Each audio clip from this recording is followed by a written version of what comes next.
begin.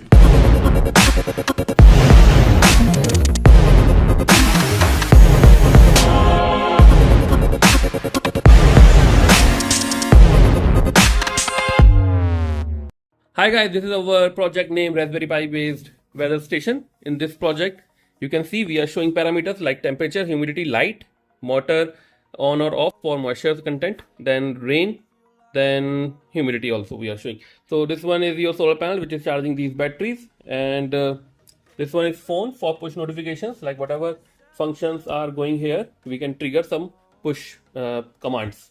Okay, we can push some commands here. So we will see output. First we will see rain.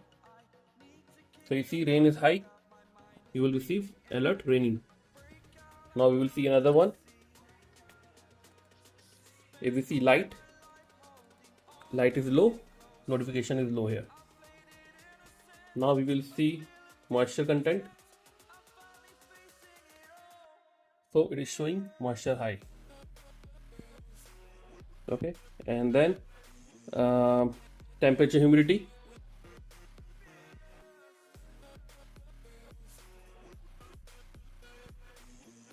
So this humidity will increase.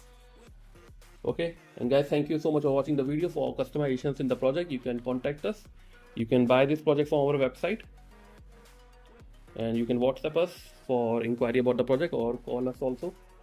And thank you guys. Hello everyone, we are from 𝗩𝗵 Technologies, New Delhi, India. We develop research-based software and hardware projects and products globally. 𝗩𝗵 Technologies has the largest collection of projects. On our website, you can get services like unique engineering projects, science projects, M.Tech Ph.D. thesis guidance, self-learning kits, ready-made projects, hardware components, drone-related services, softwares and simulations, research paper writing and publications in top journals and conferences. We also provide patent-related services. So to upgrade your knowledge, you can join our channel. For more details, please check the description. Thank you guys. Have a nice day.